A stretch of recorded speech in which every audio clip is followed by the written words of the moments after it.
ড্রোনের ঝড়, ক্ষেপণাস্ত্রের আগুন, শান্তি আলোচনা টেবিলের মাঝেই ইউক্রেনে রাশিয়ার অগ্নিঝড়। ইউক্রেন রাশিয়া যুদ্ধ যেন দাবার বোর্ড। একদিকে শান্তি আলোচনা টানাপোড়েন, অন্যদিকে রণক্ষেত্রের আগুন। আর ঠিক এই সময়েই মস্কো এমন এক চাল খেলল যা আবারও গোটা বিশ্বকে চমকে দিল। রাতের আকাশে ড্রোনের ঝড়। ইউক্রেনের পশ্চিমাঞ্চলীয় আকাশ হঠাৎই অন্ধকার থেকে আলোর রেখায় ছিন্ন ভিন্ন হয়ে গেল। রাশিয়া একসঙ্গে ছুড়ল ১০০-র বেশি ড্রোন ও ক্ষেপণাস্ত্র।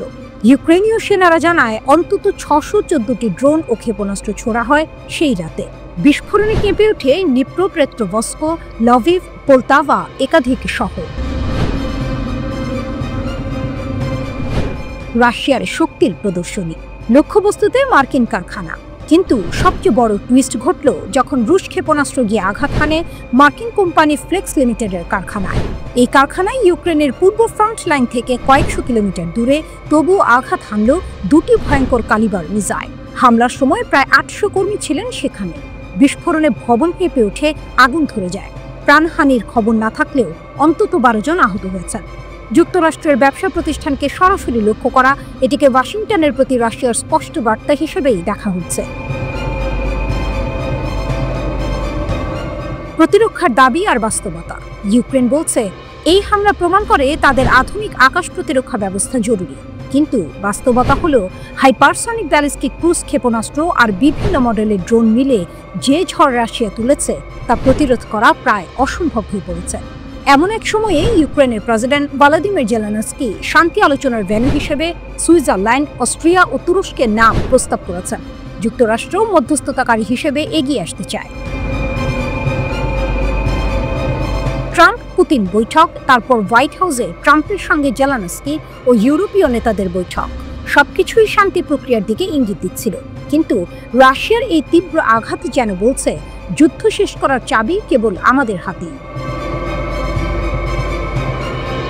ট্রাম্পের প্রতিক্রিয়া। ডোনাল্ড ট্রাম্পও এক নাটকীয় মন্তব্য করেছেন। তিনি বলেন, যুদ্ধে জেতা সম্ভব নয় যদি আক্রমণকারীর ভেতরে পাল্টা আক্রমণ না চালানো যায়। এটি অনেকটা খেলার মতো, যেখানে রক্ষণভাগ দুর্দান্ত একটি দলকে আক্রমণ করার অনুমতি দেওয়া হয়নি। ইঙ্গিত স্পষ্ট, রাশিয়ার ভেতরে না গিয়ে ইউক্রেন জিততে পারবে না। ভাবুন সেই দৃশ্য। অন্ধকার রাতে হঠাৎ একসঙ্গে ছুটে আসে শত শত ড্রোন। মাটিতে কাঁপন, আকাশে আগুন। ইউক্রেনের আকাশ প্রতিরক্ষা ব্যস্ত হয়ে উঠেছে, তবুও কিছু ড্রোন পেরিয়ে গেল। আঘাত হানল সরাসরি যুক্তরাষ্ট্রের ব্যবসায়িক কারখানায়। এ যেন যুদ্ধক্ষেত্রের পাশাপাশি কূটনৈতিক টেবিলেও ইরানের হাতের শক্ত বার্তা। আমরা শুধু ইউক্রেনকে নয়, তোমাদেরও লক্ষ্যবস্তু করতে পারি।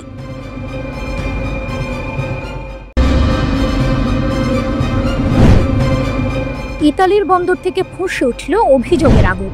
সৌদি জাহাজে ইসরায়েলের অস্ত্র চালান। রাতের অন্ধকারে ভেসে এলো এক বিশালাকার নৌযান, বাহরি ইয়ানবু। কাগজে কলমে এটি সৌদি আরবের রাষ্ট্রীয় মালিকানাধীন জাহাজ। কিন্তু ৭ আগস্ট ইতালির জেনোয়া বন্দরে পৌঁছানোর পরই শুরু হলো নাটক। বন্দরের শ্রমিকরা থেমে গেলেন না। তারা দাবি করলেন এই জাহাজে রয়েছে মৃত্যু বয়ে আনা পণ্য, অস্ত্র, গোলাবারুদ, বিস্ফোরক, সাঁজোয়াজান, এমনকি ট্যাঙ্ক। সবকিছুরই নাকি গন্তব্য ইসরায়েল। যেখানে ইউরোপের বহু দেশ ইসরায়েলের সাথে অস্ত্র ব্যবসা বন্ধের পথে, স্পেন, ফ্রান্সের মতো দেশ ফিলিস্তিনকে স্বীকৃতি দেওয়ার পরিকল্পনা করছে, সেখানে সৌদির এমন অভিযুক্ত ভূমিকা যেন বিশ্বাসঘাতকতার সমান। বাহরি ইয়ানবুর মালিকপক্ষ সঙ্গে সঙ্গে সাফাই গাইল, আমরা কোনো অস্ত্র পরিবহন করছি না। জাহাজ যুক্তরাষ্ট্রের বাল্টিমোর থেকে এসেছে। আবুধাবির জন্য নৌবাহিনীর সরঞ্জাম বোঝাই করার কথা ছিল, যার মধ্যে ছিল ইতালীয় কোম্পানি লিওনার্দোর তৈরি অটো মোলারা গান। কিন্তু শ্রমিকরা পিছু হটলেন না। প্রায় ৪০ জন উঠে পড়লেন জাহাজে, ছবি তুললেন, ভিডিও করলেন। প্রমাণ হাতে নিয়েই বন্দরে অস্ত্র বোঝাই ঠেকিয়ে দিলেন। তাদের সোজা কথা, আমরা যুদ্ধের জন্য কাজ করি না।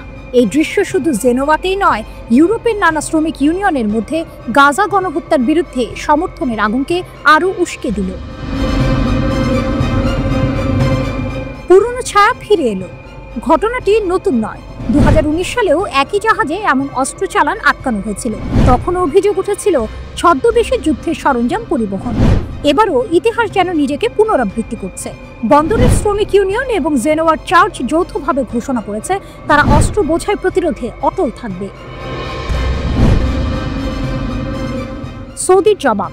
বাহরির অফিসিয়াল ওয়েবসাইটে জানানো হয়েছে অভিযোগ মিথ্যা, ভিত্তিহীন। আমরা কখনোই ইসরায়েলের জন্য অস্ত্র বহন করিনি। প্রতিষ্ঠানটির দাবি, তারা সৌদি আরবের রাষ্ট্রনীতি ও আন্তর্জাতিক নৌ আইন মেনে চলে, প্রতিটি কাজ কঠোর নজরদারির মধ্যে হয়। এমনকি তারা আইনি পদক্ষেপ নিতেও প্রস্তুত, কারণ এই ভুল তথ্য সৌদি আরবের ফিলিস্তিন সংক্রান্ত ঐতিহ্যবাহী অবস্থানকে প্রশ্নবিদ্ধ করছে। তবু প্রশ্ন থেকে যায়, যদি সত্যিই কোনো অবৈধ মাল না থাকে, তবে কেন বন্দরের শ্রমিকরা এত দৃঢ় প্রতিরোধ করলেন? কেন তারা সরাসরি অস্ত্র, বিস্ফোরক ও ট্যাঙ্কের উপস্থিতির দাবি করলেন? এমন ঘটনার পেছনে রয়েছে কূটনৈতিক হিসাবও। সৌদি আরব ও ইসরায়েলের মধ্যকার সম্পর্ক এখন এক সূক্ষ্ম ভারসাম্যের খেলা, যেখানে প্রতিটি পদক্ষেপই ভূ রাজনীতির দাবার ছকে একটি চাল। একদিকে বন্দরে দাঁড়িয়ে থাকা বিশাল জাহাজ, অন্যদিকে রাগে অভিমানে ফুঁসে ওঠা শ্রমিকেরা। সাগরের হাওয়ায় ভেসে আসছে এক প্রশ্ন, এই জাহাজে কি সত্যি মৃত্যু লুকিয়ে আছে, নাকি সব কূটনৈতিক কুয়াশার ফাঁদ? দৃশ্যপটে সূর্য অস্ত যায়, কিন্তু এই বিতর্কের সমাপ্তি এখনো দূরে। জেনোয়ার ঢেউয়ে ভাসছে অভিযোগ আর অস্বীকার, দুটোই সমান জেদি, সমান ভারী।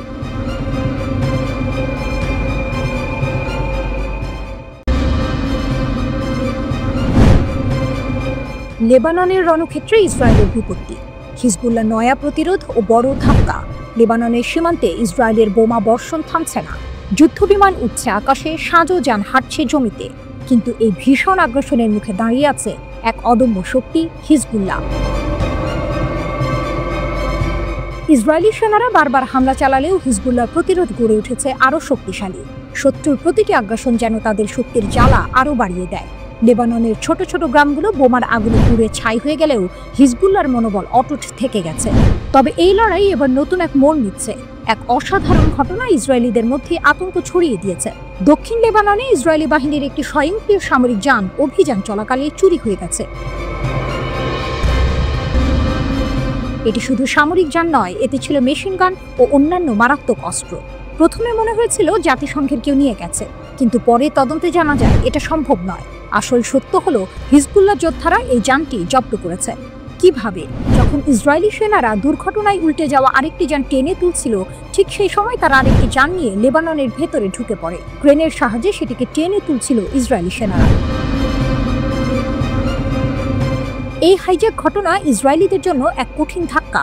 তাদের সেই যানটি ছিল তাদের বিজয়ের প্রতীক, এখন সেটি তাদের সবচেয়ে বড় আতঙ্ক। কারণ যদি হিজবুল্লাহ তাদের অস্ত্রশস্ত্র নিয়ে লড়াই করে, তাহলে বিপদের মাত্রা দ্বিগুণ হয়ে যাবে। এই সামরিক যান শুধু যান নয়, এটা এক বিপ্লবের প্রতীক। এটি হারিয়ে যাওয়া মানে শুধু অস্ত্র হারানো নয়, হিজবুল্লাহর হাতে এখন এক নতুন শক্তি এসেছে।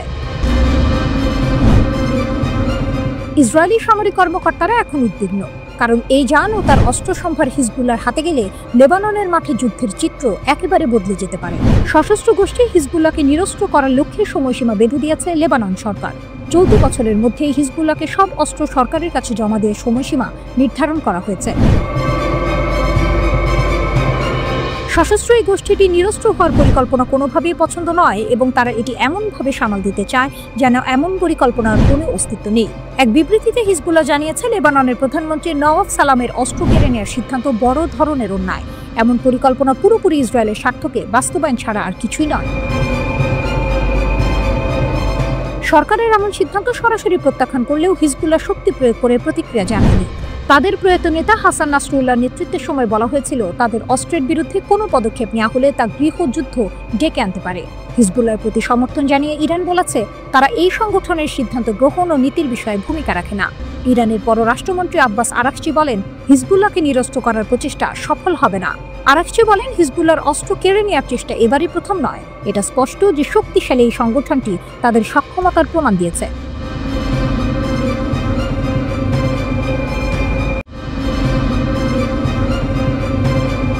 ক্ষেপণাস্ত্র যুদ্ধ কি আবারও ইসরায়েলি আকাশসীমায় ফিরে এসেছে? ইয়েমেন থেকে ছোড়া ক্ষেপণাস্ত্র ইসরায়েল জুড়ে আতঙ্ক সৃষ্টি করেছে। ইয়েমেনি সশস্ত্র বাহিনীর ক্ষেপণাস্ত্রের টার্গেট মধ্য ইসরায়েল। ইয়েমেনি সশস্ত্র বাহিনী ইসরায়েলকে টার্গেট করে একটি ব্যালিস্টিক ক্ষেপণাস্ত্র নিক্ষেপ করেছে বলে জানা গেছে। টাইমস অফ ইন্ডিয়ার প্রতিবেদন অনুসারে ক্ষেপণাস্ত্রের কারণে মধ্য ইসরায়েল জুড়ে সাইরেন বেজে ওঠে। ইসরায়েলি প্রতিরক্ষা বাহিনী আইডিএফ ইয়েমেন থেকে ক্ষেপণাস্ত্র নিক্ষেপের কথা স্বীকার করেছে। আসন্ন হুমকি প্রতিহত করার জন্য বিমান প্রতিরক্ষা ব্যবস্থা তাৎক্ষণিকভাবে প্রতিক্রিয়া জানায়। নিরাপত্তা প্রোটোকল অনুসারে ইসরায়েলি বেশ কয়েকটি এলাকায় সাইরেন শোনা গেছে, আইডিএফ নিশ্চিত করেছে। ইয়েমেন থেকে ছোড়া ক্ষেপণাস্ত্রটি ইসরায়েলি বিমান বাহিনী আইএএফ সফলভাবে প্রতিহত করার দাবি করেছে। কর্তৃপক্ষ জনসাধারণকে হোম ফ্রন্ট কমান্ডের প্রতিরক্ষামূলক নির্দেশ অনুসরণ করার আহ্বান জানিয়েছে। নির্দেশে বলা হয়েছে, আইডিএফ ইয়েমেন থেকে ইসরায়েলি ভূখণ্ডের দিকে একটি ক্ষেপণাস্ত্র নিক্ষেপ শনাক্ত করেছে। হুমকি প্রতিহত করার জন্য বিমান প্রতিরক্ষা ব্যবস্থা কাজ করছে। জনসাধারণকে হোম ফ্রন্ট কমান্ডের প্রতিরক্ষামূলক নির্দেশিকা অনুসরণ করার জন্য অনুরোধ করা হচ্ছে।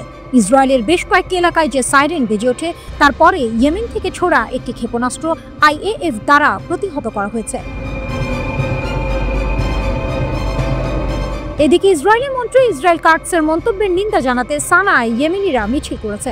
ইসরায়েল কাটস সতর্ক করে দিয়েছিলেন, ক্ষেপণাস্ত্র হামলার পর ইয়েমেন তেহরানের মতো পরিণতির মুখোমুখি হতে পারে। এর পাল্টা জবাবে ইয়েমেনি সশস্ত্র বাহিনীর এক মুখপাত্র তীব্র প্রতিক্রিয়া ব্যক্ত করেছেন। তিনি বলেছেন, ইয়েমেনি জনগণ হুমকি গ্রহণ করে না, তারা তাদের পদদলিত করবে, যুদ্ধক্ষেত্রই বিচারক হবে। তারা ইতিমধ্যেই ইয়েমেনি জনগণের ওপর এটি চেষ্টা করেছে। তাদের যুদ্ধ বিমান, বোমারু বিমান, ক্ষেপণাস্ত্র এবং সকল ধরনের আকাশ অস্ত্র নিয়ে এসেছে এবং তারা আমাদের ধ্বংস করতে ব্যর্থ হয়েছে। ইয়েমেনি জনগণের বিরুদ্ধে ইসরায়েলি হুমকি আমাদের গাজার পাশে দাঁড়াতে বাধা দেবে না এবং আমরা ইসরায়েলকে বলছি, যদি তোমরা আরো তীব্র হও তাহলে আমরা আরো তীব্র হব, লোহিত সাগরে বিস্তৃত পরিসরে এবং তোমাদের শহর, তোমাদের স্থাপনা এবং তোমাদের রাজধানী জাফা লক্ষ্য করে সামরিক অভিযানের মাধ্যমে। এটি প্রথম হুমকি নয় এবং এটি শেষও হবে না। এর আগেও একটি বৃহত্তর শক্তি মার্কিন যুক্তরাষ্ট্র আমাদের হুমকি দিয়েছিল, কিন্তু শেষ পর্যন্ত যখন আমরা তাদের যুদ্ধজাহাজ এবং বিমানবাহী বাহককে লক্ষ্য করে আমাদের ক্ষেপণাস্ত্র দিয়ে তাদের মুখোমুখি হয়েছিলাম, তখন তারা পিছু হটেছিল। এর আগে 4 জুলাই ইসরায়েলের সামরিক লক্ষ্যবস্তুতে হামলা চালানোর কথা জানায় ইয়েমেনি সশস্ত্র বাহিনী। এক সংক্ষিপ্ত টেলিভিশন ভাষণে গোষ্ঠীটির সামরিক মুখপাত্র ইয়াহিয়া সারি জানান, তারা সিওনি শত্রুদের সামরিক অবস্থানে 3টি ড্রোন নিক্ষেপ করেছে। ইয়াহিয়া সারি বলেন, এই ড্রোনগুলো ইসরায়েলের 3টি গুরুত্বপূর্ণ শহর তেল আবিব, আশকেলন এবং হাইফাই লক্ষ্য করে নিক্ষেপ করা হয়। এর কিছুক্ষণ পরেই গাজার নিকটবর্তী বনে নেটজারিম এলাকায় ও মিশর সীমান্তে সতর্কতা সাইরেন বাজতে শোনা যায়।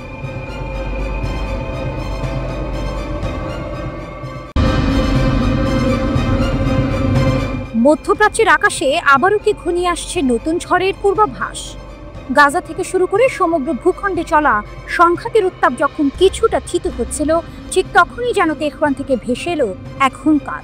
এই বার্তা কেবল কোনো রাজনৈতিক বিবৃতি নয়, বরং ইসরায়েলের প্রতি এক সরাসরি এবং শীতল চ্যালেঞ্জ। ইরানের সেনাপ্রধান মেজর জেনারেল আমির হাতামির কণ্ঠে শোনা গেল সেই হুঁশিয়ারি, আমাদের ক্ষেপণাস্ত্র ও ড্রোন শক্তি সম্পূর্ণরূপে সংরক্ষিত আর তা গুলি চালানোর জন্য প্রস্তুত। এই বাক্যটি যেন এক সিনেমার সবচেয়ে গুরুত্বপূর্ণ সংলাপের মতো। এটি নিছক একটি ঘোষণা নয়, বরং এক সুদূর প্রসারী কৌশলের ইঙ্গিত। হাতামি স্পষ্ট ভাষায় জানিয়ে দিয়েছেন, তারা ইসরায়েলি হুমকিকে বিন্দুমাত্র হালকাভাবে দেখছেন না, বরং তিনি ইসরায়েলকে আখ্যা দিয়েছেন এক শত্রু এবং একগুঁয়ে প্রতিপক্ষ হিসেবে, যার ইতিহাস আগ্রাসন ও অপরাধের সাক্ষী। তার মতে, ইসরায়েলের নৃশংস কর্মকাণ্ড শুধু গত 2 বছরের গাজা হামলায় সীমাবদ্ধ নয়, বরং 80 বছরের কম সময়ের ইতিহাস জুড়ে তা বারবার দেখা গেছে। ইরানের এই অনড় অবস্থান আসলে তাদের শক্তির এক গভীর আত্মবিশ্বাস থেকে এসেছে। হাতামি জোর দিয়ে বলেন, জাতি হিসেবে তারা অনেক ত্যাগ স্বীকার করেছে। জ্যেষ্ঠ কমান্ডার, বিজ্ঞানী এবং নিরীহ বেসামরিকদের শাহাদাত বরণ করতে হয়েছে, কিন্তু তার দাবি, এই অসম যুদ্ধে তারা জয়লাভ করেছে, কারণ তারা শত্রুর ওপর উল্লেখযোগ্য আঘাত হেনেছে এবং তাদের সব কৌশলগত লক্ষ্য ব্যর্থ করে দিয়েছে। পশ্চিমা বিশ্ব যখন ইরানকে কোণঠাসা মনে করছিল, তখন তারা নিজেদেরকে বিজয়ী হিসেবে দেখছে। এটি কেবল সামরিক শক্তি নয়, বরং এক মানসিক প্রতিরোধের বিজয়। সেনাপ্রধান আরও বলেছেন, তাদের এই ক্ষমতা সুরক্ষিত ও সুদৃঢ় থাকবে। তাদের প্রতিশোধমূলক অভিযান যুদ্ধবিরতির শেষ মুহূর্ত পর্যন্ত জারি ছিল, আর ভবিষ্যতেও দেশের প্রতিরক্ষা শিল্প, বৈজ্ঞানিক অগ্রগতি এবং প্রযুক্তিগত উন্নয়নকে তারা আরও দৃঢ় সংকল্পের সাথে এগিয়ে নিয়ে যাবে। এই ঘোষণা থেকে বোঝা যায়, ইরান শুধুমাত্র বর্তমান নিয়ে ভাবছে না, বরং ভবিষ্যতের জন্য নিজেদের আরও শক্তিশালী করতে বদ্ধপরিকর। এই পটভূমিতে ইরানের ইসলামিক রিভলিউশনারি গার্ড কর্পসের মুখপাত্র ব্রিগেডিয়ার জেনারেল আলী মোহাম্মদ নাইনির একটি সতর্কবার্তা যেন শেষ পেরেক ঠুকে দেয়। তিনি ইসরায়েলি কর্মকর্তাদের উস্কানিমূলক হুমকির জবাবে বলেন, ইরানের প্রতিক্রিয়া আগের চেয়েও ভয়াবহ হবে। এই বিবৃতি যেন এক আসন্ন ঝড়ের শেষ পূর্বাভাস। এটি কেবল কথার কথা নয়, বরং ড্রোন ও ক্ষেপণাস্ত্রের শক্তির ওপর ভিত্তি করে দেয়া একটি বাস্তব হুমকি। ইরানের এই ঘোষণা মধ্যপ্রাচ্যের রাজনীতিতে এক নতুন অধ্যায় শুরু করল। এটি কেবল একটি দেশীয় প্রতিরক্ষা নীতি নয়, বরং এক কৌশলগত অবস্থান। তারা স্পষ্ট করে দিয়েছে, তাদের উপর কোনো চাপ প্রয়োগ করে নিরস্ত্র করা যাবে না। ইরান নিজেদের শক্তিকে সম্পূর্ণ সংরক্ষিত এবং যে কোনো মুহূর্তে ব্যবহার করার জন্য প্রস্তুত রেখেছে।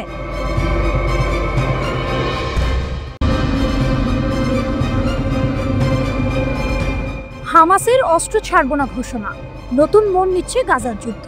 গাজার আকাশে এখনো বারুদের গন্ধ। ইসরায়েলি বাহিনীর অবিরাম হামলা আর ফিলিস্তিনিদের প্রতিরোধের লড়াইয়ে গোটা উপত্যকা এখন ধ্বংসস্তূপে পরিণত হয়েছে। কিন্তু এই ধ্বংসের মাঝে হঠাৎ এক নতুন মোড় নিল মধ্যপ্রাচ্যের এই দীর্ঘস্থায়ী সংখ্যা।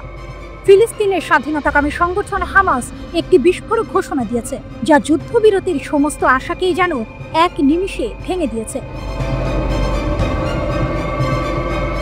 যতদিন না একটি স্বাধীন ফিলিস্তিন রাষ্ট্র প্রতিষ্ঠা হচ্ছে, ততদিন আমরা অস্ত্র ত্যাগ করব না। হামাসের এই কড়া বার্তা যেন ইসরায়েলের মুখে সরাসরি চ্যালেঞ্জ ছুড়ে দিল। কারণ চলমান যুদ্ধ শেষ করতে ইসরায়েলের প্রধান শর্তগুলোর মধ্যে একটি হলো হামাসের নিরস্ত্রীকরণ।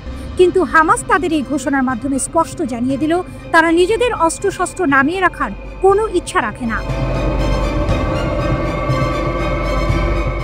এই ঘোষণা এমন এক সময় এলো যখন কাতারের দোহায় ইসরায়েল এবং হামাসের মধ্যে এক পরোক্ষ যুদ্ধবিরতি আলোচনা ভেস্তে গেছে। 60 দিনের যুদ্ধবিরতি এবং জিম্মিদের মুক্তির জন্য একটি চুক্তি হওয়ার কথা ছিল, কিন্তু সেই আলোচনা কোনো সমাধানে পৌঁছাতে পারেনি। মধ্যস্থতাকারী দেশগুলো যেমন কাতার ও মিশর, ফ্রান্স ও সৌদি আরবের একটি যৌথ ঘোষণাকে সমর্থন করেছিল, যেখানে বলা হয়েছিল যে হামাসকে তাদের অস্ত্র পশ্চিমা সমর্থিত ফিলিস্তিনি কর্তৃপক্ষের হাতে তুলে দিতে হবে। কিন্তু হামাসের সাম্প্রতিক বিবৃতি সেই সমস্ত প্রচেষ্টাকেই যেন নস্যাৎ করে দিল।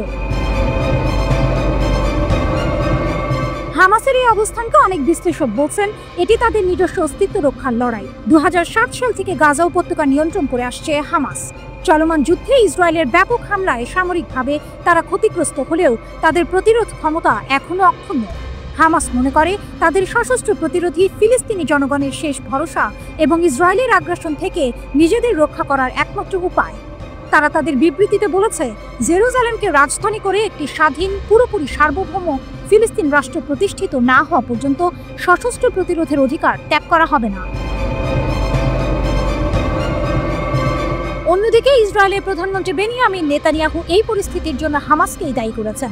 তিনি বারবার বলেছেন, কোনো ভবিষ্যৎ স্বাধীন ফিলিস্তিনি রাষ্ট্র ইসরায়েলকে ধ্বংস করার একটি প্ল্যাটফর্ম হতে পারে। তাই ফিলিস্তিনি অঞ্চলগুলোর নিরাপত্তা নিয়ন্ত্রণ ইসরায়েলের হাতেই থাকতে হবে। তার মতে, হামাসকে নিরস্ত্র করা ছাড়া এই যুদ্ধ শেষ করার কোনো উপায় নেই। এই টানাপোড়েনের মধ্যে বিশ্ব জুড়ে এক নতুন রাজনৈতিক প্রেক্ষাপট তৈরি হয়েছে। গাজায় ইসরায়েলের হামলার ভয়াবহতা দেখে ফ্রান্স, যুক্তরাজ্য এবং কানাডার মতো দেশগুলো ফিলিস্তিন রাষ্ট্রকে স্বীকৃতি দেওয়ার কথা ভাবছে। নেতানিয়াহু এই পদক্ষেপের সমালোচনা করে বলেছেন, এটি হামাসের কাজের জন্য এক প্রকার পুরস্কার হবে। এই সংঘাতের শুরু হয়েছিল 2023 সালের 7 অক্টোবর। সেদিন হামাসের নেতৃত্বে এক নজিরবিহীন হামলায় প্রায় 1200 ইসরায়েলি নিহত হয় এবং 251 জনকে জিম্মি করা হয়। এর জবাবে ইসরায়েল গাজায় ভয়াবহ হামলা শুরু করে, যা এখন 22 মাস ধরে চলছে। এই হামলায় 60,000-এরও বেশি ফিলিস্তিনি নিহত হয়েছে এবং গাজা এখন এক ধ্বংসস্তূপে পরিণত হয়েছে। দুই পক্ষের সর্বশেষ আলোচনা ভেস্তে যাওয়ার পর তারা একে অপরের ওপর দোষারোপ করছে।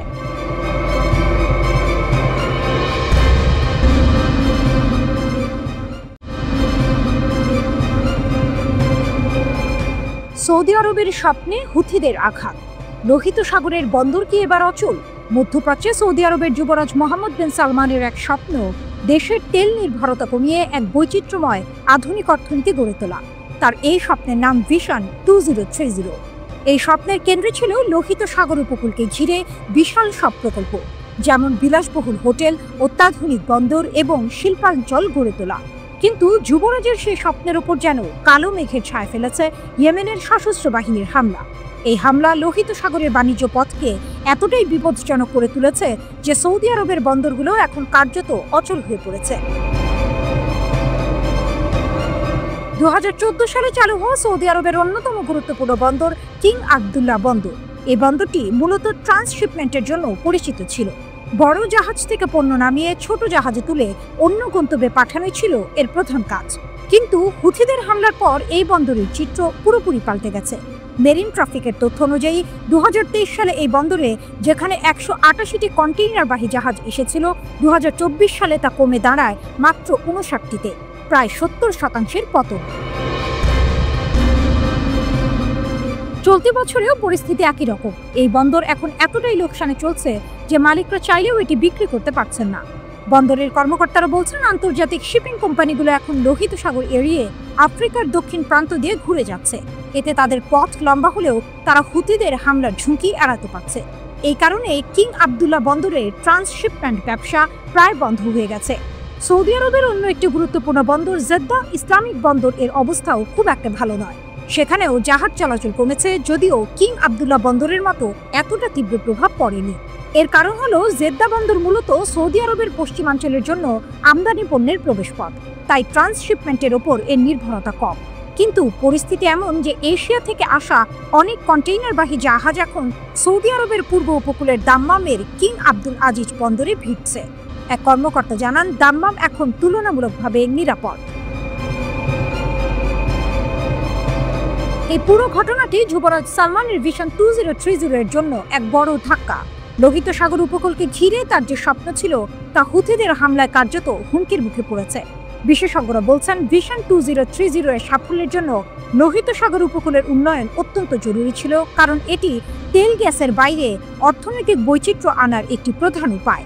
এখানে এক নাটকীয় মোচড় আসে যখন দেখা যায় ইয়েমেনি সশস্ত্র বাহিনী শুধুমাত্র ইসরায়েলের দিকে মনোযোগ দিয়েছে। গাজায় যুদ্ধবিরতি চলাকালীন তারা সমুদ্রপথে হামলা বন্ধ রেখেছিল, কিন্তু ইসরায়েল একতরফাভাবে যুদ্ধবিরতি বাতিল করলে হুথিরা আবার হামলা শুরু করে। এই গ্রীষ্মে তারা গ্রিসের 2টি জাহাজ ডুবিয়ে দেয়, যা আন্তর্জাতিক শিপিং কোম্পানিগুলোকে আরও বেশি সতর্ক করে তোলে।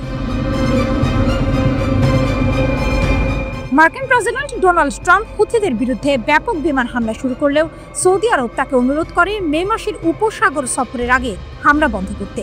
মিশরের গোয়েন্দা কর্মকর্তারাও মার্কিন কর্মকর্তাদের বলেছেন, হুথিদের থামানোর একমাত্র উপায় হলো গাজায় স্থায়ী যুদ্ধবিরতি।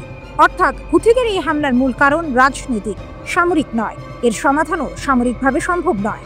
সৌদি আরবের জন্য এটি এক কঠিন চ্যালেঞ্জ। একদিকে যুবরাজের স্বপ্নের প্রকল্প, অন্যদিকে হুথিদের হামলা। এই পরিস্থিতি কি যুবরাজের স্বপ্নকে পুরোপুরি ভেঙে দেবে, নাকি এর থেকে বেরিয়ে আসার কোনো পথ খুঁজে বের করা সম্ভব হবে? এটাই এখন মধ্যপ্রাচ্য রাজনীতির সবচেয়ে বড় প্রশ্ন।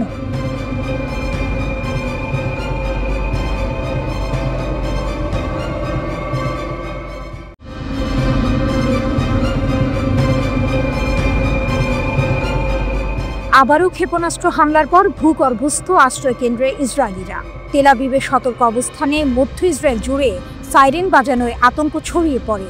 ইয়েমেনের সশস্ত্র বাহিনী বেন গুরিয়ন বিমানবন্দরে হাইপারসনিক ক্ষেপণাস্ত্র হামলার দাবি করেছে। ইয়েমেনিদের ছোড়া একটি ব্যালিস্টিক ক্ষেপণাস্ত্র ইসরায়েলি বিমান প্রতিরক্ষা বাহিনী প্রতিহত করার দাবি করেছে। প্রাথমিক প্রতিবেদন অনুসারে এই হামলায় কোনো হতাহত বা ক্ষয়ক্ষতির খবর পাওয়া যায়নি। আইডিএফ ক্ষেপণাস্ত্র উৎক্ষেপণের বিষয়টি নিশ্চিত করেছে এবং জানিয়েছে যে প্রতিরক্ষা ব্যবস্থা তাৎক্ষণিকভাবে প্রতিক্রিয়া জানিয়েছে। ইসরায়েলি লক্ষ্যবস্তুতে আঘাত করার আগেই ক্ষেপণাস্ত্রটি প্রতিহত করা হয়েছে।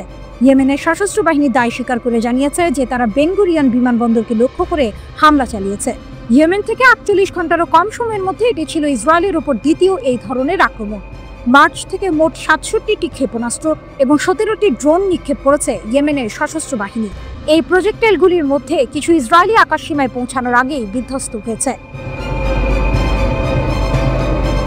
ইসরায়েল সম্প্রতি ইয়েমেনের হোদেইদা বন্দরে হামলা চালায়। 2023 সালের অক্টোবরের পর থেকে যুদ্ধ তীব্র হওয়ার পর থেকে 13তম বারের মতো ইসরায়েল ইয়েমেনে হামলা চালালো। ইয়েমেনের সশস্ত্র বাহিনী জানিয়েছে, গাজা যুদ্ধ শেষ না হওয়া পর্যন্ত তারা ইসরায়েলের উপর তাদের আক্রমণ বন্ধ করবে না। ইয়েমেনের ইরান সমর্থিত ইয়েমেনি সশস্ত্র বাহিনী 2023 সালের অক্টোবরের পর থেকে ইসরায়েলের বিরুদ্ধে বারবার ক্ষেপণাস্ত্র এবং ড্রোন হামলা চালিয়ে আসছে। তারা ফিলিস্তিনিদের সঙ্গে সংহতি প্রকাশ করে কাজ করছে বলে দাবি করে।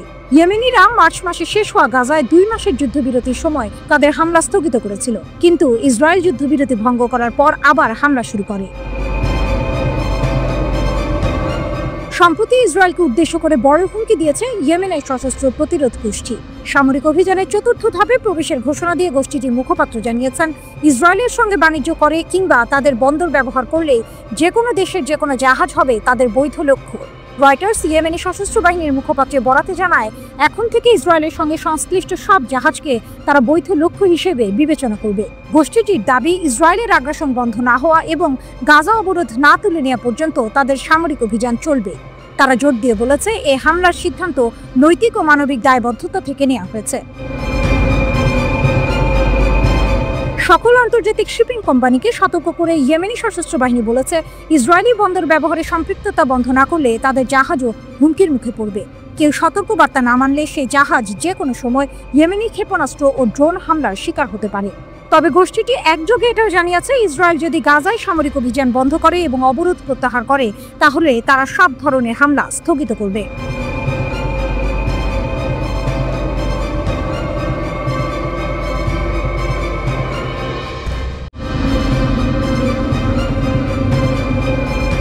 ইরান অদম্য এক জাতির অবিশ্বাস্য উত্থান। জানজান শহরের মঞ্চে দাঁড়িয়ে ইরানের রাষ্ট্রপতি মাসুদ পেজেশকিয়ান যখন বজ্রকণ্ঠে ঘোষণা করলেন, কোনো শক্তি ঐক্যবদ্ধ ইরানকে নতজানু করতে পারবে না, তখন যেন গোটা ইরানের আকাশ বাতাস এক নতুন আশার বার্তার অনুরণনে ভরে উঠল। এ শুধু কথার কথা নয়, এ হলো এক জাতির অদম্য স্পৃহা আর ইস্পাত কঠিন সংকল্পের প্রতিধ্বনি, যা সাম্প্রতিক এক শ্বাসরুদ্ধকর যুদ্ধের পর আরও একবার প্রমাণিত হলো। কে ভেবেছিল যে দেশটার উপর ইসরায়েল আর আমেরিকার যৌথ আগ্রাসন নেমে এসেছিল, সেই দেশই এত দ্রুত নিজেদের শক্তি ও সক্ষমতার এমন এক নজির স্থাপন করবে যা বিশ্বকে তাক লাগিয়ে দেবে। জুনের 13 তারিখ যখন ইসরায়েল ইরানের উচ্চপদস্থ কর্মকর্তা ও পারমাণবিক বিজ্ঞানীদের নিশানা করল, আর তার পরপরই যখন মার্কিন যুক্তরাষ্ট্র ইরানের বেসামরিক পারমাণবিক স্থাপনায় বোমা ফেলে যুদ্ধকে আরও উস্কে দিল, তখন অনেকেই ভেবেছিল ইরানের দিন ফুরিয়ে এসেছে। কিন্তু তারা জানতো না, এক নতুন গল্পের সূচনা মাত্র। এ যেন এক হলিউডের থ্রিলারের চিত্রনাট্য। একদিকে অত্যাধুনিক আয়রন ডোম আর বিপুল সামরিক সরঞ্জাম নিয়ে সজ্জিত ইসরায়েল ও পরাশক্তি আমেরিকা, অন্যদিকে কঠোর নিষেধাজ্ঞায় জর্জরিত ইরান, যাদের একমাত্র শক্তি তাদের ঐক্য, জ্ঞান আর বিশ্বাস। কিন্তু এই বিশ্বাসই তাদের সবচেয়ে বড় অস্ত্র হয়ে উঠল যখন আগ্রাসন শুরু হলো। ইরানি জনগণ, পুলিশ, নিরাপত্তা বাহিনী এবং বিশেষ করে ক্ষেপণাস্ত্র বিজ্ঞানীরা যে সম্মানজনক ও শক্তিশালী প্রতিরোধ গড়ে তুললেন, তা ছিল সত্যিই প্রশংসার যোগ্য। রাষ্ট্রপতি পেজেশকিয়ান গর্বের সাথে স্মরণ করলেন সেই 12 দিনের যুদ্ধের কথা, যখন ইরানি সশস্ত্র বাহিনী, বিশেষ করে সেনাবাহিনী এবং ইসলামী বিপ্লবী গার্ড কর্পস IRGC তাদের সমস্ত শক্তি দিয়ে শত্রুদের মোকাবিলা করেছিল। বিশ্বাস করা কঠিন কিভাবে এই বাহিনীগুলো আয়রন ডোমের মতো সুরক্ষিত ব্যবস্থা ভেদ করে ইসরায়েলি লক্ষ্যবস্তুতে আঘাত হানল।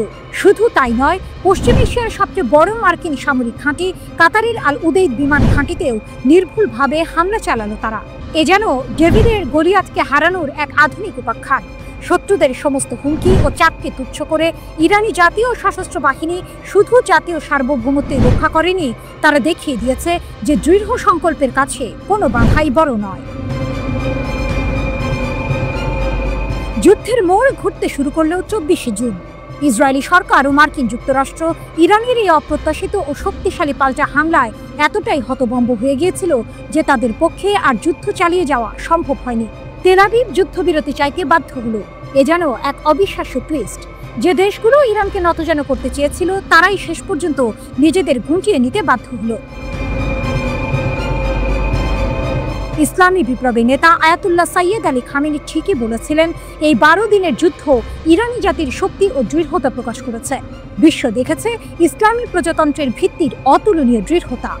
এই যুদ্ধ ছিল ইরানের জন্য তাদের ইচ্ছা শক্তি এবং সক্ষমতা প্রদর্শনের এক মোক্ষম সুযোগ। পেজেশকিয়ানের কথাগুলো তাই শুধু স্লোগান নয়, এ হলো এক ঐতিহাসিক সত্যের প্রতিধ্বনি।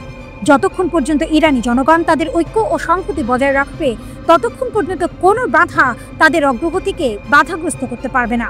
এই যুদ্ধ ইরানকে বিশ্বের দরবারে এক নতুন পরাশক্তি হিসেবে তুলে ধরেছে, যারা নিজেদের আত্মমর্যাদা ও সার্বভৌমত্বের জন্য যে কোনো মূল্যে লড়তে প্রস্তুত। অদূর ভবিষ্যতে ইরান কি আরও বড় কোনো চমক নিয়ে আসছে?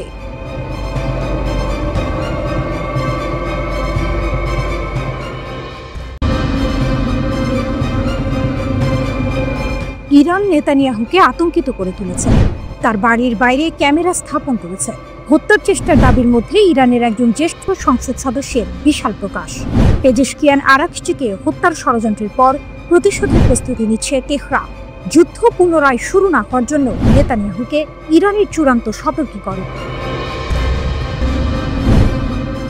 উত্তেজনার মধ্যে ইরান সর্বোচ্চ স্তরে ইসরায়েলের নিরাপত্তা লঙ্ঘন করেছে বলে দাবি করেছে। 12 দিনের যুদ্ধের 1 মাস পর একজন জ্যেষ্ঠ ইরানি আইন প্রণেতা ইসরায়েলি প্রধানমন্ত্রীকে ভয় দেখিয়ে একটি বার্তা দিয়েছেন। মোস্তফা জায়রি দাবি করেছেন যে ইরানি এজেন্টরা নেতানিয়াহুর বাড়ির বাইরে একটি ক্যামেরা স্থাপন করতে সক্ষম হয়েছে। ইরানি সংসদ সদস্যের বিস্ফোরক দাবিটি 29 জুলাই ইরান ইন্টারন্যাশনাল রিপোর্ট করেছে। জায়েরি ইরানি সংসদের জাতীয় নিরাপত্তা ও বৈদেশিক নীতি কমিটির সদস্য।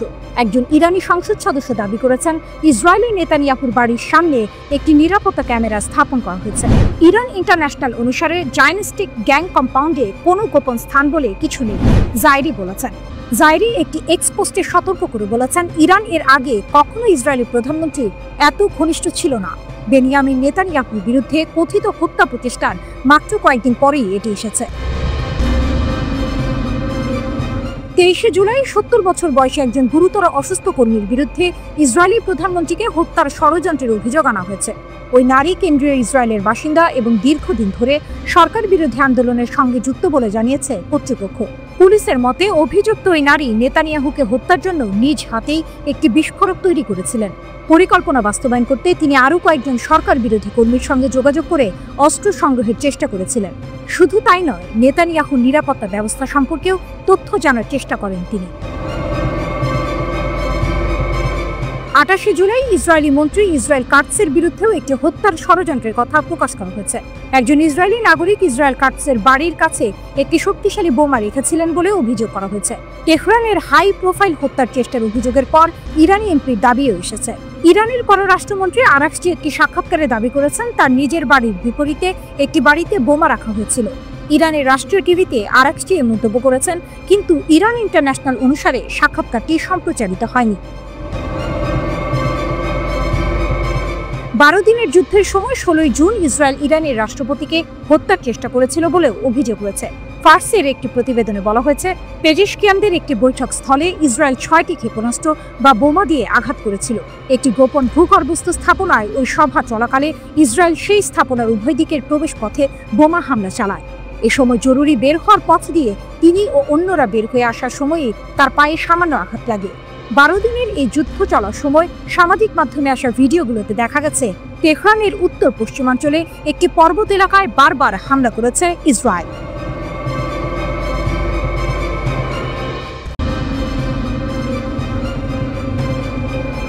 ফাতা 2 ইসরায়েলের জন্য চ্যালেঞ্জ। ইরানের ফাতা 2 ক্ষেপণাস্ত্র প্রচলিত ব্যালিস্টিক ক্ষেপণাস্ত্রের চেয়ে অনেক বেশি উন্নত। এর প্রধান বৈশিষ্ট্য হলো এটি উড়ার সময় দিক পরিবর্তন করতে পারে, যা এটিকে ইসরায়েলের ক্ষেপণাস্ত্র প্রতিরক্ষা ব্যবস্থার জন্য অত্যন্ত কঠিন একটি লক্ষ্যে পরিণত করেছে। ফাতা 2 এর বিশেষত্ব কি? ফাতা 2 এর উড্ডয়ন প্রক্রিয়া কয়েকটি ধাপে সম্পন্ন হয়। বুস্টার বিচ্ছিন্নকরণ। প্রথমে বুস্টার রকেট আলাদা হয়ে যায় এবং ওয়ারহেড বহনকারী গ্লাইড ভেহিকল স্বাধীনভাবে উঠতে শুরু করে। বায়ুমণ্ডলে পুনঃপ্রবেশ। প্রচণ্ড গতিতে বায়ুমণ্ডলে পুনঃপ্রবেশের সময় গ্লাইড ভেহিকল তার বায়ুগতীয় নকশা এবং ছোট তরল জ্বালানি ইঞ্জিন ব্যবহার করে অপ্রত্যাশিতভাবে ম্যানুভার করে। এটি সাধারণত ভূপৃষ্ঠ থেকে 12 থেকে 30 কিলোমিটার উপরে ওঠে। লক্ষ্যের দিকে অগ্রগমন। যখন এটি লক্ষ্যের কাছাকাছি আসে তখন এটি আরও নিচু অবস্থায় নেমে আসে এবং ম্যাক 5 এর বেশি গতিতে তীক্ষ্ণ ও এড়িয়ে যাওয়ার মতো ম্যানুভার করে। এই গতি, তৎপরতা এবং পরিবর্তনশীল উড়ন্ত পথ ফাতা 2-কে ট্র্যাক করা বা ইন্টারসেপ্ট করা অত্যন্ত কঠিন করে তোলে। প্রচলিত ব্যালিস্টিক ক্ষেপণাস্ত্রগুলো একটি নির্দিষ্ট প্যারাবোলিক গতিপথ অনুসরণ করে, কিন্তু ফাতা 2 এই প্যাটার্ন ভেঙে দেয়। এটি হাইড্রোসাইন ফুয়েল দ্বারা চালিত। বায়ুগতীয় নিয়ন্ত্রণ পৃষ্ঠতল এবং একটি মুভেবল নজল ব্যবহার করে বায়ুমণ্ডলের মধ্য দিয়ে গ্লাইড করার সময় তার গতিপথ পরিবর্তন করে। ইসরায়েলের আকাশে ড্রাগন টেল দেখার কারণ এটি। এই ক্রমাগত এবং অপ্রত্যাশিত গতিপথ পরিবর্তন ক্ষেপণাস্ত্রটিকে ট্র্যাক করা অত্যন্ত কঠিন করে তোলে। এর অস্থির উড়ন্ত পথ রাডার সিস্টেমকে বিভ্রান্ত করে এবং টার্গেটিং অ্যালগরিদমকে হতবাক করে দেয়। যা আরও প্রচলিত স্থিতিশীল গতিপথ পরিচালনার জন্য ডিজাইন করা হয়েছিল। ফাতাহ 2 এর মূল অংশ হলো একটি গোলাকার সলিড ফুয়েল ইঞ্জিন। এটি পুনঃপ্রবেশের সময় সুনির্দিষ্ট স্টিয়ারিং এবং নিয়ন্ত্রিত ত্বরণ নিশ্চিত করে। ইরানি কর্মকর্তারা দাবি করেছেন ফাতাহ 2 এর রাডার এড়ানোর ক্ষমতা রয়েছে, যা সম্ভবত স্টিলথ প্রযুক্তির ইঙ্গিত দেয়। ইরান আরও দাবি করেছে যে ফাতাহ 2 12 দিনের যুদ্ধে ইসরায়েলি বিমান প্রতিরক্ষা ব্যবস্থা ভেদ করে সামরিক গোয়েন্দা সংস্থা এবং তেল আবিবের ইসরায়েলি বিমান প্রতিরক্ষা সদর দফতর সহ উচ্চমূল্যের লক্ষ্যবস্তুতে আঘাত হেনেছে।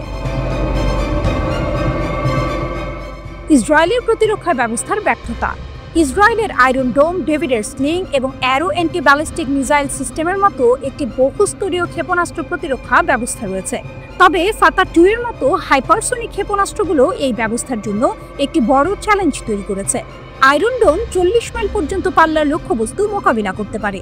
ডেভিডের স্লিং 180 মাইল পর্যন্ত ব্যালিস্টিক ক্ষেপণাস্ত্র ইন্টারসেপ্ট করতে পারে। অ্যারো সিস্টেম 1500 মাইল পর্যন্ত হুমকি মোকাবিলা করতে পারে। তবে ফাতাহ 2 এর গ্লাইড ভেহিকল বিচ্ছিন্ন হওয়ার পর একাধিকবার গতিপথ পরিবর্তন করার ক্ষমতা অ্যারো ক্ষেপণাস্ত্রকে বিভ্রান্ত করেছে। এই ম্যানিভার ডেভিডের স্লিং এবং আয়রন ডোম সিস্টেমকেও বাইপাস করেছে, যা ফাতাহ মডেলের মতো হাইপারসোনিক ক্ষেপণাস্ত্রের বিরুদ্ধে কাজ করার জন্য ডিজাইন করা হয়নি। ইরান প্রায় 100টি ক্ষেপণাস্ত্র, ড্রোন এবং ক্রুজ ক্ষেপণাস্ত্র একসঙ্গে ব্যবহার করে ইসরায়েলি বিমান প্রতিরক্ষা ব্যবস্থাকে অতিরিক্ত চাপ সৃষ্টি করে। এরপরই ফাতাহ ক্ষেপণাস্ত্রগুলো নিক্ষেপ করা হয়। যদিও অ্যারো মিসাইল প্রতিরক্ষা ব্যবস্থা ইসরায়েলে পৌঁছানোর আগে অনেক ক্ষেপণাস্ত্র সফলভাবে ইন্টারসেপ্ট করেছে, তবুও অনেকগুলো ক্ষেপণাস্ত্র ইসরায়েলের আকাশ প্রতিরক্ষা ব্যবস্থার বাধা এড়িয়ে যায়।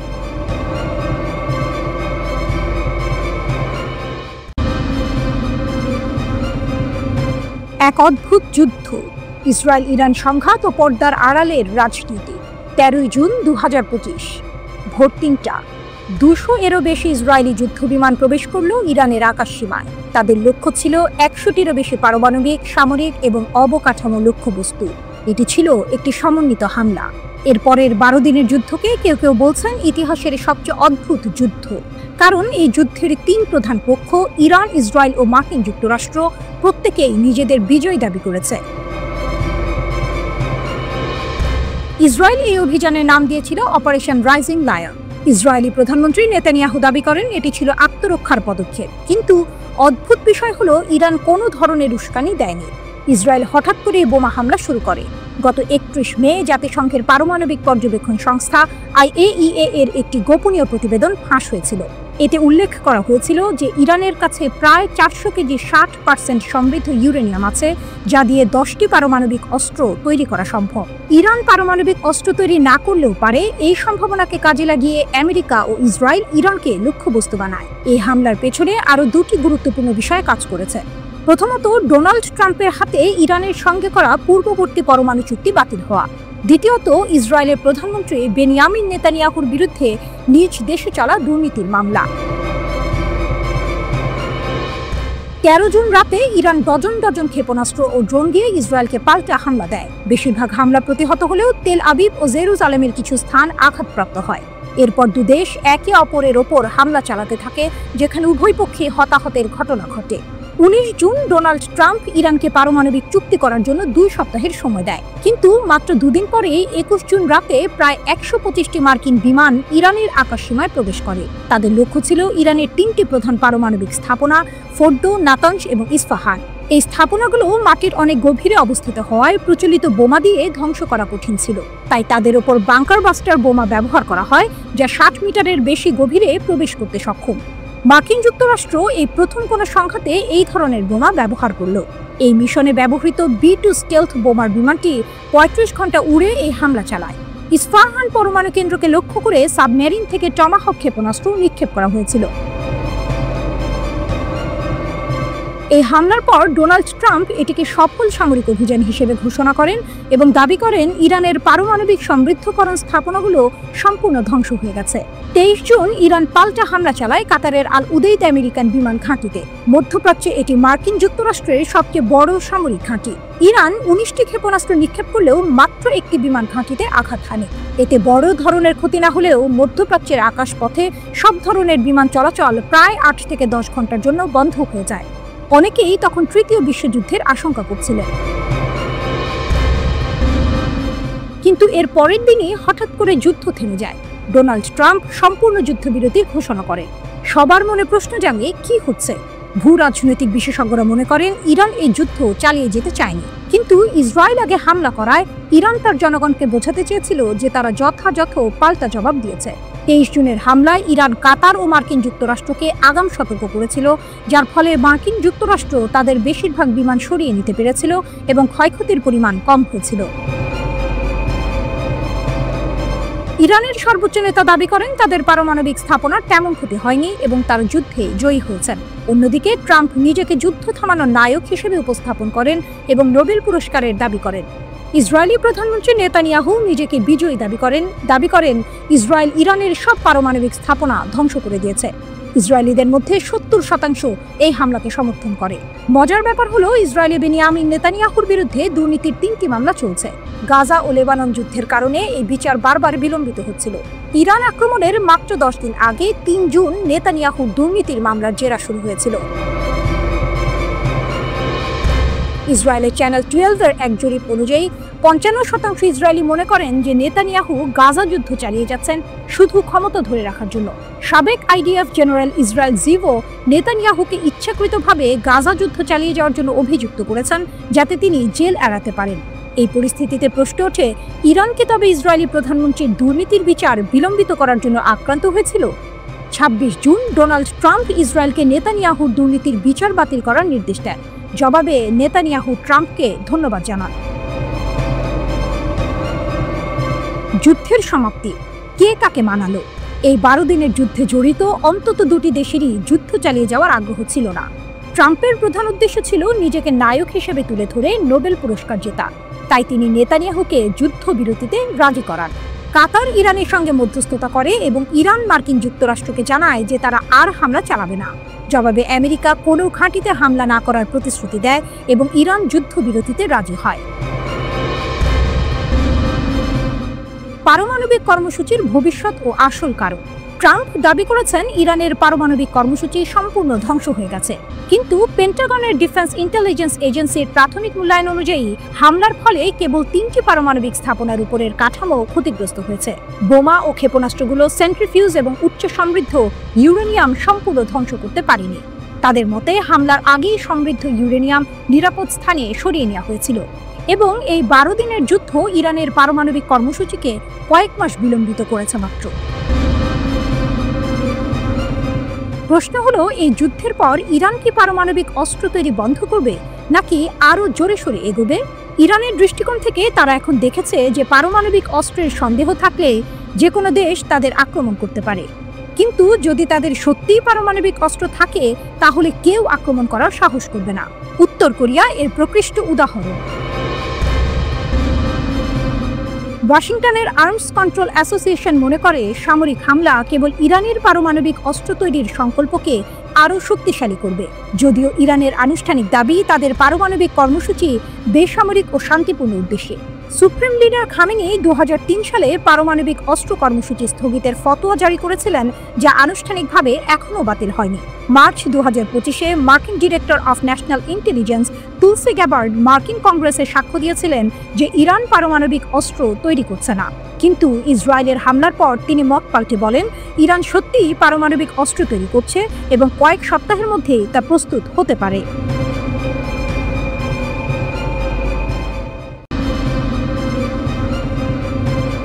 ইরানের সঙ্গে ইসরায়েলের মাত্র 12 দিনের সংঘাত, কিন্তু এই সময়টাতেই মার্কিন যুক্তরাষ্ট্রের অত্যাধুনিক terminal high altitude area defence বা থার্ড ক্ষেপণাস্ত্রের মজুদ মারাত্মকভাবে কমে গেছে। আমেরিকান গণমাধ্যম আর প্রতিরক্ষা বিশ্লেষকরা বলছেন ইসরায়েলকে বাঁচাতে গিয়ে যুক্তরাষ্ট্রের প্রায় 1.5 বিলিয়ন ডলার মূল্যের ক্ষেপণাস্ত্র ধোঁয়ায় মিশে গেছে।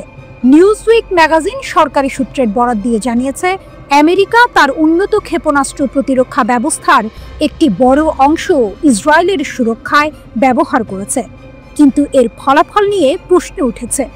শুধু তাই নয়, যুক্তরাষ্ট্রের নিজেদের কৌশলগত মজুদের ওপর এর মারাত্মক প্রভাব পড়েছে। লকহিড মার্টিন নামের এক অস্ত্র প্রস্তুতকারক সংস্থা এই থার্ড ক্ষেপণাস্ত্র তৈরি করে। এটি ইসরায়েলের প্রতিরক্ষা ব্যবস্থার একটি গুরুত্বপূর্ণ অংশ, যা ইরান ও ইয়েমেন থেকে আসা মধ্যম পাল্লার ব্যালিস্টিক ক্ষেপণাস্ত্র আটকাতে সক্ষম। এই ব্যবস্থা পৃথিবীর বায়ুমণ্ডলের ভেতরে বা বাইরে উভয় স্থানেই স্বল্প, মধ্যম ও মাঝারি পাল্লার ব্যালিস্টিক ক্ষেপণাস্ত্রকে লক্ষ্যবস্তু করতে পারে। থার্ড হিট টু কিল পদ্ধতি ব্যবহার করে, অর্থাৎ এটি কোনো বিস্ফোরক ওয়ারহেড ছাড়াই কেবল গতিশক্তির মাধ্যমে ক্ষেপণাস্ত্রকে ধ্বংস করে। এটি 150 কিলোমিটার পর্যন্ত উচ্চতায় এবং 150 থেকে 200 কিলোমিটার পাল্লার মধ্যে ক্ষেপণাস্ত্র আটকাতে পারে। 8টি ব্যাটারি, প্রায় 400 ক্ষেপণাস্ত্র। মার্কিন সামরিক বাহিনী 8টি থার্ড ব্যাটারি পরিচালনা করে, যেখানে মোট প্রায় 350 থেকে 400টি ইন্টারসেপ্টর ক্ষেপণাস্ত্র থাকে। 8ম ব্যাটারিটি 20 জুন ইরানের বিরুদ্ধে ইসরায়েলি আগ্রাসনের সময় সক্রিয় করা হয়েছিল এবং এটি হাইপারসনিক ক্ষেপণাস্ত্র প্রতিরোধ করতে সক্ষম। 2025 সালের জুনে ইরানের সাথে সংঘর্ষের সময় এই মার্কিন পরিচালিত সিস্টেমগুলো গুরুত্বপূর্ণ ভূমিকা পালন করে, যদিও তাদের সঠিক অবস্থান গোপন রাখা হয়েছে। প্রতিটি থার্ড ব্যাটারিতে সাধারণত 6টি ট্রাক মাউন্টেড লঞ্চার থাকে, যার প্রতিটিতে 8টি ইন্টারসেপ্টর মিসাইল থাকে, অর্থাৎ একটি ব্যাটারিতে মোট 48টি ইন্টারসেপ্টর থাকে। বিশ্বের সবচেয়ে উন্নত ক্ষেপণাস্ত্র প্রতিরক্ষা ব্যবস্থা হওয়া সত্ত্বেও ইয়েমেনি ব্যালিস্টিক ক্ষেপণাস্ত্র হামলার বিরুদ্ধে থার্ড এর কার্যকারিতা মিশ্র ছিল। কিছু বাধা সফল হলেও গুরুত্বপূর্ণ ব্যর্থতাও ঘটেছে। 2025 সালের মার্চ মাসের শেষ পর্যন্ত 6টি ইয়েমেনি ক্ষেপণাস্ত্র সফলভাবে আটকানোর খবর পাওয়া গেছে, কিন্তু 4 ও 9 মে থার্ড বেনগুরিয়ন বিমানবন্দর লক্ষ্য করে আসা ক্ষেপণাস্ত্র আটকাতে ব্যর্থ হয়। থার্ড ও অ্যারো উভয় সিস্টেমের কার্যকারিতা নিয়ে মার্কিন ও ইসরায়েলি কর্মকর্তারা দাবি করলেও ইয়েমেন প্রতিশোধমূলক অভিযানের অংশ হিসেবে বেনগুরিয়ন বিমানবন্দরকে লক্ষ্যবস্তু করেই চলেছে। চলমান হুমকি এবং দুর্বলতার কারণে প্রায় সব আন্তর্জাতিক বিমান সংস্থা ইসরায়েলের ফ্লাইট স্থগিত করেছে। ইরানের ক্ষেপণাস্ত্র হামলায় ব্যর্থতা। ইরানের বিরুদ্ধে 12 দিনের যুদ্ধের সময় থার্ড এর কার্যকারিতা উল্লেখযোগ্যভাবে খারাপ হয়। এর মূল কারণ ছিল এর কম বাধাদান হার এবং মার্কিন ও ইসরায়েলি ইন্টারসেপ্টর মজুদের দ্রুত হ্রাস। আগ্রাসনের আগে অধিকৃত ফিলিস্তিনি অঞ্চলে প্রায় 100টি থার্ড ইন্টারসেপ্টর ক্ষেপণাস্ত্র মোতায়েন করা হয়েছিল, কিন্তু ইরান প্রতিশোধমূলক অভিযানে 370 থেকে 500টি ব্যালিস্টিক ক্ষেপণাস্ত্র নিক্ষেপ করে, যা থার্ডের উপলব্ধ ক্ষমতার চেয়ে অনেক বেশি ছিল। যুদ্ধের প্রথম দিকে ইরান ইচ্ছাকৃতভাবে শত্রুর বিমান প্রতিরক্ষা ব্যবস্থা শেষ করার জন্য পুরনো তরল জ্বালানিযুক্ত ব্যালিস্টিক ক্ষেপণাস্ত্র ব্যবহার করে। ইসরায়েলের ইন্টারসেপ্টর সরবরাহ যখন উল্লেখযোগ্যভাবে কমে যায়, তখনই তারা আরও উন্নত ও কৌশলগত ক্ষেপণাস্ত্র ব্যবহার করে। জর্ডানের আলোকচিত্রী জায়েদ এম আল আব্বাসির একটি ওপেন সোর্স বিশ্লেষণ অনুমান করেছে যে ইসরায়েল 20টিরও বেশি ইরানি ক্ষেপণাস্ত্র ব্যারেজের মধ্যে মাত্র একটিতে 39টি থার্ড, 34টি অ্যারো 3 এবং 9টি অ্যারো 2 ইন্টারসেপ্টর ব্যবহার করেছে। ইন্টারসেপ্টর ব্যবহারের এত উচ্চ হারের কারণে বিশ্লেষকরা মনে করেন যে সংঘাতের প্রথম 4 থেকে 5 দিনের মধ্যে থার্ড ব্যাটারিগুলো সম্ভবত তাদের ক্ষেপণাস্ত্র সরবরাহ শেষ করে দিয়েছে। ইসরায়েলি সংবাদ মাধ্যম হারেজ ইসরায়েলি সামরিক সূত্রের বরাত দিয়ে জানিয়েছে যে প্রায় 200টি আমেরিকান এবং ইসরায়েলি ইন্টারসেপ্টর ক্ষেপণাস্ত্র উৎক্ষেপণ করা হয়েছে, যার আনুমানিক ব্যয় 5 বিলিয়ন শেকেল, প্রায় 1.5 বিলিয়ন ডলার।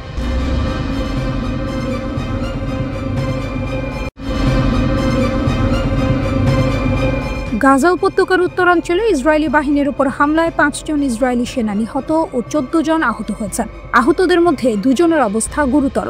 এই ঘটনাটি ঘটেছে বেইত হানুন শহরে, যখন ইসরায়েলি সামরিক বাহিনীর নেৎজা ইহুদা ব্যাটালিয়নের পদাতিক সৈন্যরা পায়ে হেঁটে অভিযান চালাচ্ছিল।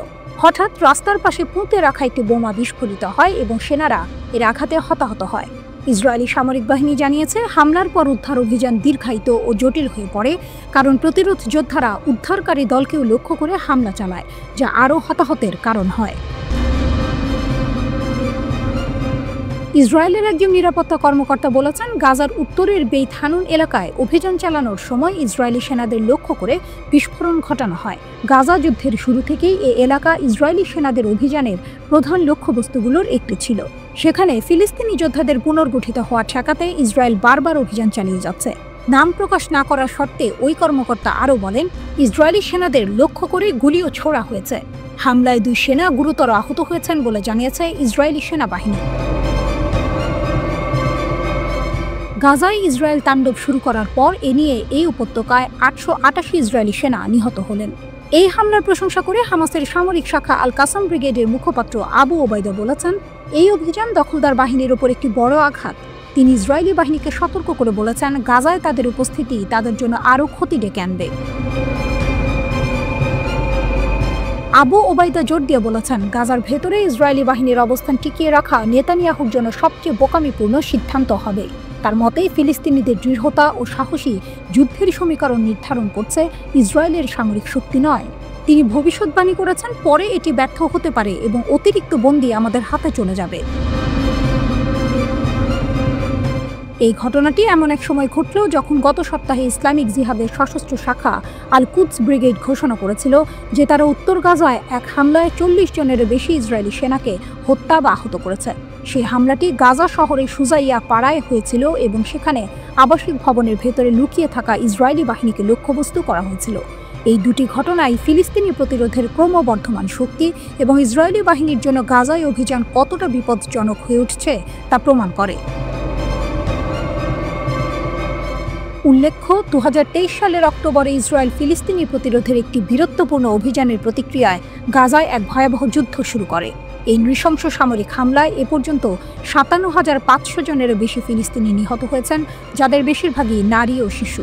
ইসরায়েল গাজার ওপর প্রায় 2 দশকের অবরোধ আরও কঠোর করেছে, যার ফলে এই উপত্যকায় ত্রাণ সরবরাহ প্রায় বন্ধ হয়ে গেছে এবং তারা দুর্ভিক্ষকে যুদ্ধের হাতিয়ার হিসেবে ব্যবহার করছে।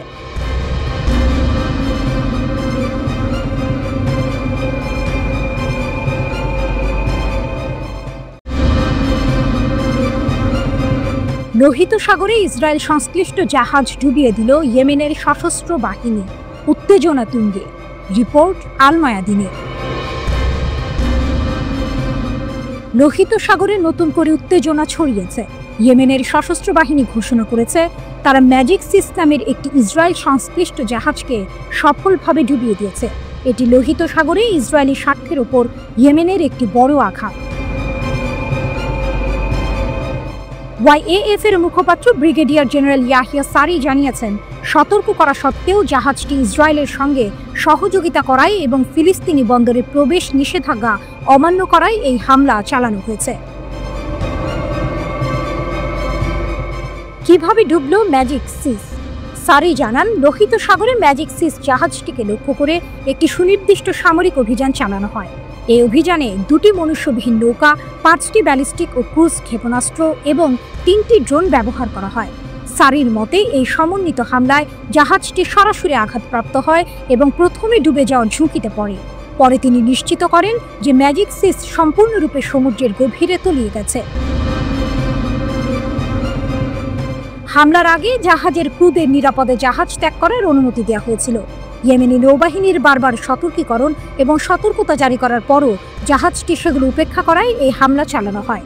সারি আরও জোর দিয়ে বলেন যে ম্যাজিক সিস যে কোম্পানির জাহাজ, সেই কোম্পানি ইসরায়েলের সাথে সহযোগিতা করেছে এবং অধিকৃত ফিলিস্তিনি বন্দরে প্রবেশের নিষেধাজ্ঞা লঙ্ঘন করেছে।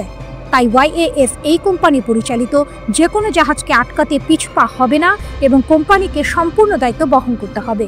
তাদের জাহাজ আমাদের নাগালের মধ্যে যেখানেই আসুক না কেন তাদের বৈধ লক্ষ্যবস্তু থাকবে, সারি হুঁশিয়ারি দেন। বেন গুরিয়ন বিমানবন্দরে হাইপারসনিক ক্ষেপণাস্ত্র হামলা।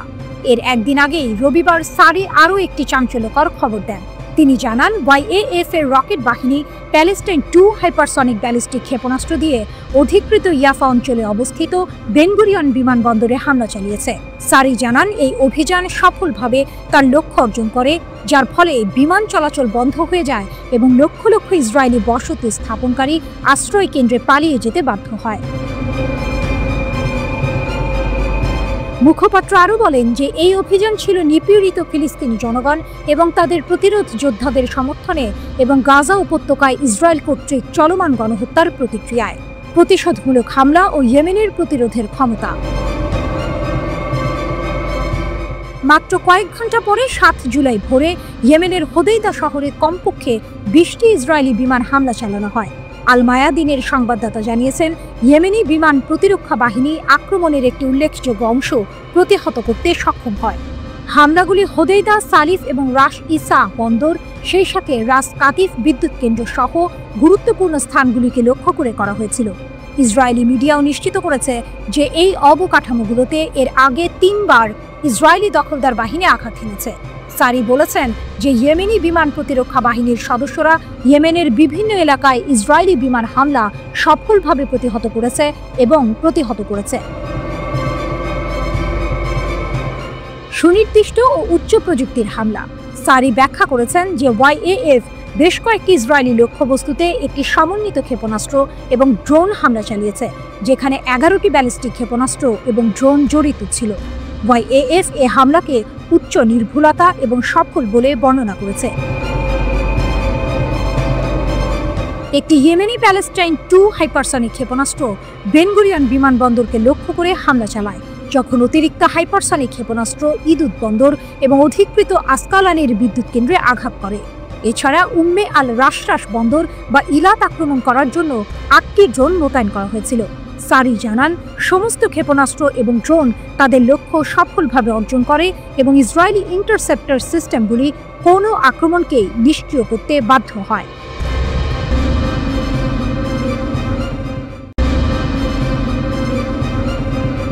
ইয়েমেনের সশস্ত্র বাহিনীর মুখপাত্র ঘোষণা করেছেন তারা ইসরায়েলের বেন গুরিয়ন বিমানবন্দরে একটি অত্যাধুনিক হাইপারসনিক ব্যালিস্টিক ক্ষেপণাস্ত্র হামলা চালিয়েছে। তাদের দাবি, এতে বিমানবন্দর সম্পূর্ণরূপে বন্ধ হয়ে গেছে এবং তেল আবিবের বাসিন্দাদের নিরাপদ স্থানে সরিয়ে নেওয়া হয়েছে। গাজায় ইসরায়েলি হামলার প্রতিশোধ হিসেবে এই পদক্ষেপ নেওয়া হয়েছে বলে ইয়েমেন জানিয়েছে। ইয়াহিয়া সারি এই ঘোষণা দেন। তিনি জানান, তেল আবিবের কাছে অবস্থিত ইসরায়েলের সবচেয়ে ব্যস্ততম বেন গুরিয়ন বিমানবন্দরকে 6 জুলাই সকালে একটি হাইপারসনিক ব্যালিস্টিক ক্ষেপণাস্ত্র দিয়ে লক্ষ্যবস্তু করা হয়। এই অভিযান পুরোপুরি সফল হয়েছে বলেও তিনি দাবি করেন। সারি আরও বলেন, যতক্ষণ ইসরায়েল গাজায় আক্রমণ চালাবে এবং অবরোধ বজায় রাখবে, ততক্ষণ ইয়েমেন ইসরায়েলি লক্ষ্যবস্তুতে হামলা চালিয়ে যাবে। একই সঙ্গে আগামী দিনে যে কোনো পরিস্থিতির জন্য ইয়েমেনের সশস্ত্র বাহিনী প্রস্তুত রয়েছে বলেও তিনি হুঁশিয়ারি দেন। গত কয়েক মাস ধরে ইয়েমেন বারবার বেন গুরিয়ন বিমানবন্দরে ক্ষেপণাস্ত্র হামলা চালিয়েছে। এর পাশাপাশি লোহিত সাগরে ইসরায়েল সংযুক্ত জাহাজের বিরুদ্ধেও নৌ অভিযান চালানো হয়েছে। ইসরায়েল এবং যুক্তরাষ্ট্রের তীব্র বিমান হামলা সত্ত্বেও ইয়েমেন গাজার সমর্থনে তাদের অভিযান অব্যাহত রয়েছে। ইসরায়েলি সামরিক বাহিনী এক সংক্ষিপ্ত বিবৃতিতে জানায়, হামলার সময় তাদের আকাশ প্রতিরক্ষা ব্যবস্থা সক্রিয় ছিল এবং তারা হামলার প্রতিরোধে কাজ করেছে। এই ঘটনার মাত্র 1 সপ্তাহ আগেই ইয়েমেনি সেনাবাহিনী বেন গুরিয়ন বিমানবন্দর লক্ষ্য করে ব্যালিস্টিক ক্ষেপণাস্ত্র হামলার দায় স্বীকার করে। 1 জুলাই আল মাসিরাহ টিভিতে প্রচারিত এক টেলিভিশন বিবৃতিতে ইয়েমেনের সামরিক মুখপাত্র ব্রিগেডিয়ার জেনারেল ইয়াহিয়া সারি বলেন, তেল আবিবের বেন গুরিয়ন বিমানবন্দর লক্ষ্য করে আমরা প্যালেস্টাইন 2 নামের একটি হাইপারসনিক ব্যালিস্টিক ক্ষেপণাস্ত্র ব্যবহার করে একটি বিশেষ সামরিক অভিযান পরিচালনা করেছি। তিনি জানান, ওই হামলা সফলভাবে লক্ষ্যে পৌঁছেছিল, যার ফলে মিলিয়ন খানেক দখলদার আশ্রয়কেন্দ্রে ছুটে যায় এবং বিমানবন্দরের কার্যক্রমে বিশৃঙ্খলা সৃষ্টি হয়। অন্যদিকে লেবাননের প্রতিরোধ আন্দোলন হিজবুল্লাহর মহাসচিব শেখ নাঈম কাশেম ঘোষণা করেছেন, তারা কখনোই ইসরায়েলের সঙ্গে সম্পর্ক স্বাভাবিকীকরণ মেনে নেবে না। আশুরার দিনে দেয়া এক ভাষণে তিনি বলেন, হিজবুল্লাহ লেবাননকে ইসরায়েলি আগ্রাসন থেকে রক্ষা করে যাবে। শেখ কাশেম ইসরায়েলের সঙ্গে সম্পর্ক স্বাভাবিক করার পরিকল্পনাকে আঞ্চলিক জাতিগুলির মর্যাদার প্রতি অপমান বলে অভিহিত করেন। তিনি জোর দিয়ে বলেন, দখলদারিত্ব অব্যাহত থাকলে প্রকৃত শান্তি অসম্ভব, তাই হিজবুল্লাহ এই প্রক্রিয়ার অংশ হবে না। আমরা লেবাননকে রক্ষা করে শত্রুর মোকাবিলা করি এবং এই প্রতিরক্ষা অব্যাহত থাকবে, এমনকি যদি পুরো বিশ্ব আমাদের বিরুদ্ধে দাঁড়ায়। মুক্তি একটি কর্তব্য, যত সময়ই লাগুক না কেন, তিনি বলেন। গত বছরের নভেম্বরে ইসরায়েলের সঙ্গে যে যুদ্ধবিরতি কার্যকর হয়েছিল, ইসরায়েল বারবার তা লঙ্ঘন করেছে বলেও শেখ কাশেম অভিযোগ করেন। তিনি বলেন, আমাদের ভয় দেখিয়ে আত্মসমর্পণ করানো যাবে না। যতক্ষণ শত্রুর আক্রমণ অব্যাহত থাকবে, ততক্ষণ আমাদের অবস্থান নরম করতে বা নিরস্ত্র করতে দাবি করার অধিকার কারো নেই। যুদ্ধবিরতির প্রথম ধাপ হিসেবে আগ্রাসন বন্ধ থাকতে হবে বলেও তিনি উল্লেখ করেন। প্রথম ধাপ বাস্তবায়িত হলে হিজবুল্লাহ আলোচনার জন্য প্রস্তুত থাকবে। শেখ কাশেম পশ্চিম এশিয়া অঞ্চলে ইরানের ভূমিকার প্রশংসা করেন এবং বলেন, ইসলামী বিপ্লবের নেতা আয়াতুল্লাহ আলী খামেনির সমর্থন প্রতিরোধ অক্ষের জন্য প্রধান স্তম্ভ।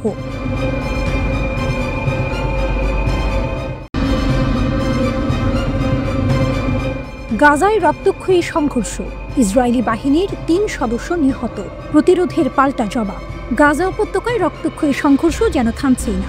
সর্বশেষ খবর অনুযায়ী দক্ষিণ ও উত্তর গাজায় প্রতিরোধ বাহিনীর অতর্কিত হামলায় ৩ ইসরায়েলি সৈন্য নিহত হয়েছেন।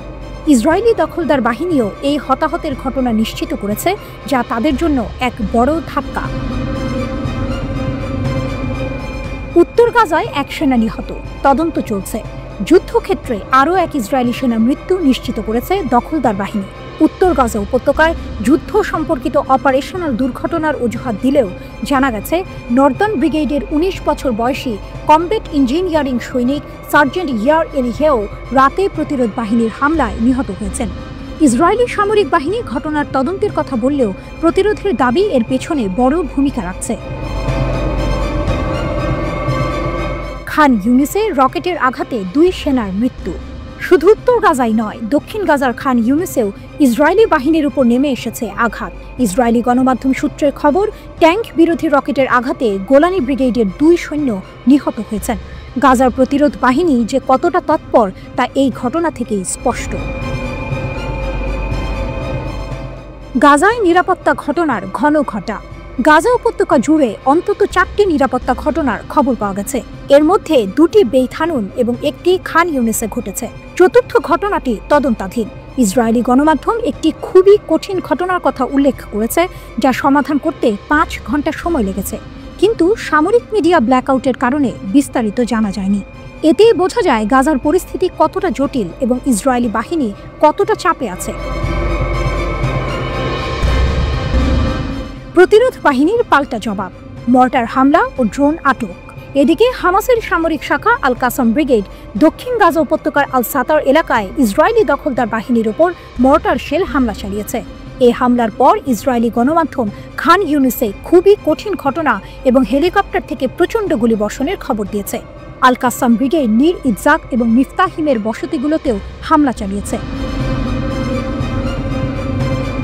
ফিলিস্তিনি ইসলামিক জিহাদের সামরিক শাখা আল আকসা ব্রিগেড ও উত্তর খান ইউনিসের ৫ নম্বর স্ট্রিটে দখলদার সৈন্য ও যানবাহনের ওপর ভারী মর্টার হামলা চালিয়েছে। শুধু তাই নয়, তাদের যোদ্ধারা খান ইউনিসের ওপর গোয়েন্দা অভিযান চালানোর সময় একটি ইসরায়েলি ইভো ম্যাক্স ড্রোনও আটক করেছে। এটি নিঃসন্দেহে ইসরায়েলি বাহিনীর জন্য একটি বড় ধাক্কা, কারণ এর মাধ্যমে তাদের গোয়েন্দা তথ্য ফাঁস হওয়ার সম্ভাবনা রয়েছে।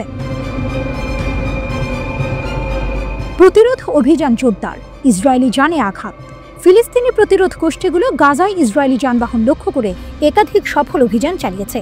আল কুদস ব্রিগেড খান ইউনিসের উত্তরে একটি ইসরায়েলি কমান্ড ও কন্ট্রোল সদর দপ্তরে রকেট হামলা চালিয়ে সরাসরি আঘাত হেনেছে।